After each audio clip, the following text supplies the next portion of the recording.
Olá, vamos voltar às nossas conversações acerca da neuropsicanálise e da neurociência, do diálogo entre esses dois campos. O nosso tema de hoje é a impulsividade. O que é a impulsividade? A impulsividade é um sintoma, é uma dimensão sintomática, mas é uma dimensão sintomática transdiagnóstica. E o que é isso? O que é ser transdiagnóstico? É envolver-se em vários diagnósticos simultaneamente. E para falar disso, é necessário antes tocarmos no seguinte ponto: como os profissionais que trabalham com saúde mental fazem diagnóstico, ou seja, reconhecem modos de funcionamento que podem estar relacionados a formas de sofrimento psíquico ou emocional. Então, existem três grandes modos pelos quais os profissionais da saúde mental atuam diagnosticando ou denominando, dando nomes para conjuntos de sintomas que se agregariam numa forma diagnóstica. Então, o primeiro modo principal de organizar formas diagnósticas seria o chamado diagnóstico categórico. Categorias diagnósticas. Essa é a forma que se denomina dentro do DSM e do CID, que são manuais diagnósticos, onde se agrupam transtornos. Não são doenças, porque doença precisaria ser explicada desde a forma etiológica, aos mecanismos, né, e até a expressão clínica. Então, essa forma de diagnóstico categórico agrupa sintomas em caixinhas diagnósticas, denominam essas caixinhas e dessa forma trabalha com elas. Esse trabalho é importante porque ele pode ajudar a fazer estudos estatísticos, a estabelecer relações com outras categorias. Então, de um modo geral, essa forma ela ajuda a quantificar os diagnósticos e, portanto, estabelecer metas baseadas nisso, não é? Inclusive metas terapêuticas. Um segundo modo, que faz uma crítica a esse primeiro modo, diz que esse primeiro modo, na verdade, pode encerrar as pessoas em caixas que não traduzam muito bem o que é a realidade do sintoma para aquelas pessoas, ou pelo menos aquilo que precisa estar em maior relevo naquela pessoa. E ela propõe que se estude o sintoma como uma dimensão que possa ser correlacionada com os estudos da neurociência. Então, o diagnóstico dimensional, como vemos aí dentro de uma proposta da psiquiatria americana chamada RDoC, que é o Research Domain Criteria, ele permite fazer correlações mais relevantes do ponto de vista da circuitaria neural, dos estudos da neurociência, não é? Então, é possível que se agrupem dimensões sintomáticas que possam, em algum momento, até ser colocadas dentro de uma mesma caixa, como faz o diagnóstico categórico, mas diferente do categórico, ele não agrupa arbitrariamente, ele procura ver circuitarias neurais, de modo que a gente pode compreender circuitos neurais relacionados à impulsividade, como se faz um diagnóstico dimensional, mas não podemos ver uma circuitaria da depressão, da caixinha de depressão, como se faz no diagnóstico categórico, porque é mais complexo. Por outro lado, pode ser que nós estejamos também deixando muito de lado quando fazemos um diagnóstico apenas dimensional. Então, um terceiro modo de diagnóstico seria o diagnóstico psicodinâmico, que é como trabalha a psicanálise. No diagnóstico psicodinâmico, nós temos uma maior aproximação com a singularidade ou com a subjetividade. O sujeito singular é compreendido melhor à luz da psicanálise. Quais os seus interesses, em que direções que ele se move e como que essas correntes psíquicas que se movem através do desejo destinam aquele sujeito em determinados traços de personalidade ou conjuntos de funcionamento ou modos de funcionamento psíquico. Então, isso é mais complexo, é também mais subjetivo, mas é o que mais se aproxima da singularidade. De modo que nós temos prós e contras em relação às três formas gerais e provavelmente elas se destinam a papéis distintos também. Talvez uma delas, o modo aí que seria do dimensional, mais relacionado à pesquisa científica na neurociência, o categórico para agrupar e facilitar a terminologia na conversação entre as áreas, né, de saúde mental, e o psicodinâmico para compreender o sujeito na sua singularidade. É verdade que ocorrem conflitos na comunicação desses três modos, porque muitas vezes quem trabalha com a psicodinâmica se sente obrigado a dar um nome categórico para que assim o sujeito receba benefícios no campo social, por exemplo, não é? Mas tirando esses aspectos mais pragmáticos, mais práticos e que são extremamente importantes também, é importante nós vermos quais as contribuições desses campos. Hoje nós vamos começar falando da impulsividade dentro dos campos dimensional e categórico. E assim tratando, nós vemos que a impulsividade como dimensão sintomática, ela pode dialogar com várias categorias de adoecimento segundo os modos do diagnóstico categórico. E é por isso que ela acaba sendo transdiagnóstica. E também podemos ver que, além de conversar com esses vários diagnósticos categóricos, como o transtorno obsessivo-compulsivo e o espectro obsessivo-compulsivo, que inclui, por exemplo, a compulsão alimentar, as adicções a substâncias, a telas, a rede social e outras formas de adição, que de algum modo são um mecanismo do sujeito conseguir dar vazão aos impulsos que imprimem sobre a psique uma pressão e, portanto, a incomodam, e o sujeito elabora modos de lidar com esses impulsos, dando vazão a esses impulsos, muitas vezes por modos obsessivos, né? Ou adictos, relacionados a substâncias, ou mesmo à rede social e outros mecanismos muito variados de adições que trabalham nesse campo da impulsividade, obsessividade e compulsão. E a gente vai tratar disso em outros momentos.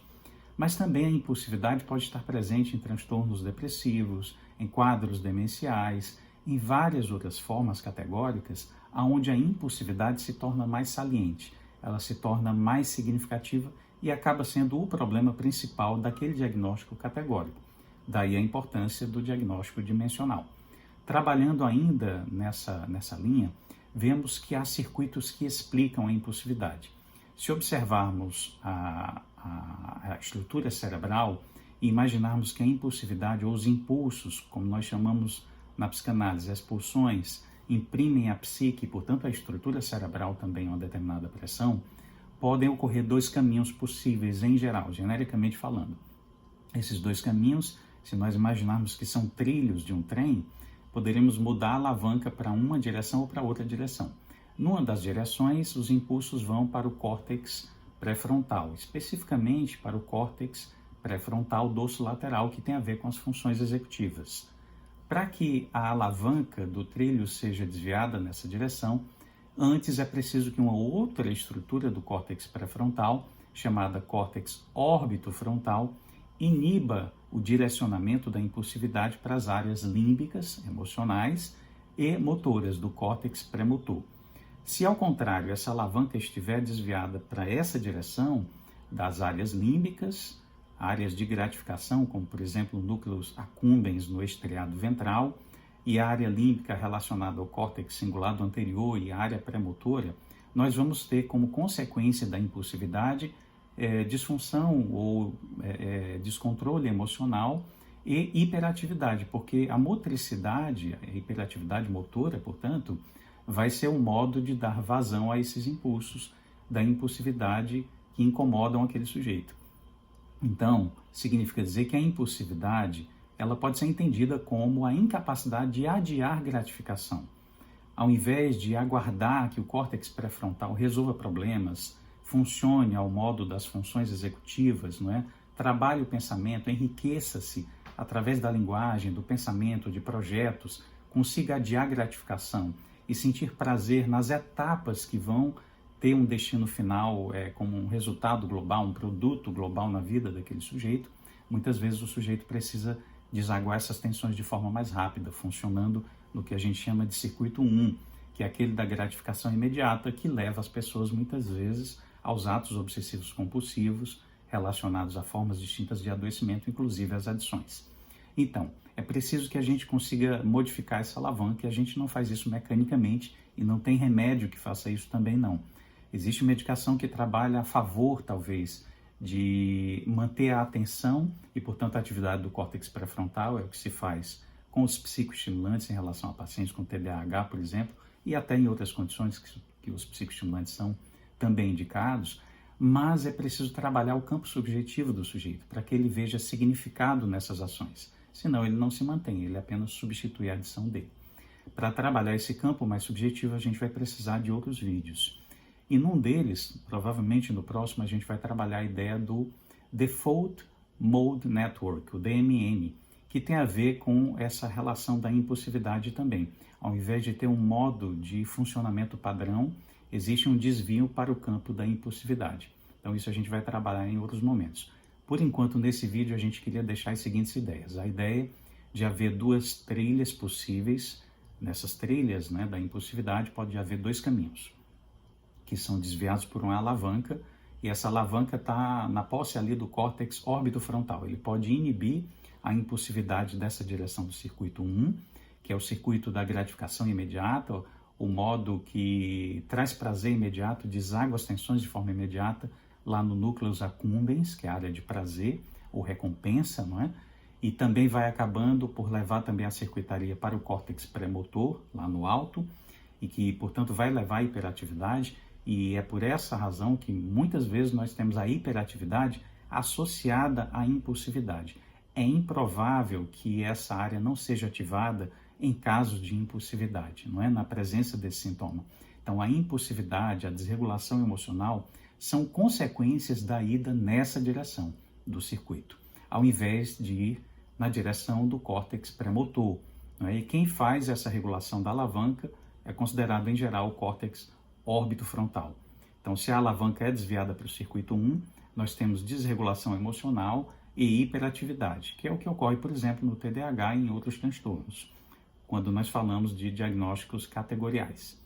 Por outro lado, se a alavanca é desviada na direção do córtex pré-frontal, nós vamos ter, por exemplo, as ações do córtex pré-frontal dorsolateral com as funções executivas, capacidade de resolver problemas, trabalhar com algoritmos mentais, não é? Então, essa área cerebral nos enriquece de raciocínio e até de subjetividade, porque nós podemos incluir os elementos de raciocínio, as significações de experiências vividas, a imaginação, a capacidade criativa de fazer projetos, resolver problemas. Então, isso obviamente precisa ser favorecido de alguma maneira. É interessante que seja favorecido. Mas nós precisamos também de alguns vínculos emocionais, nós precisamos da motricidade, o que significa dizer que o outro circuito ele também tem sua importância, na criatividade também, inclusive.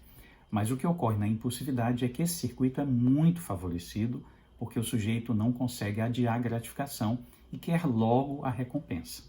Então, é nesse sentido que nós vamos trabalhar esse tema da impulsividade como um tema geratriz, ou transversal, ou horizontal, no sentido de trabalhar esses diagnósticos, categorial, dimensional e psicodinâmico, e tentar estabelecer a partir disso o nosso diálogo entre a psicanálise e a neurociência, como a gente tem feito nos últimos vídeos. Só que agora mudando da memória para a impulsividade como nosso tema central. Então vamos seguir nessa linha. Até mais.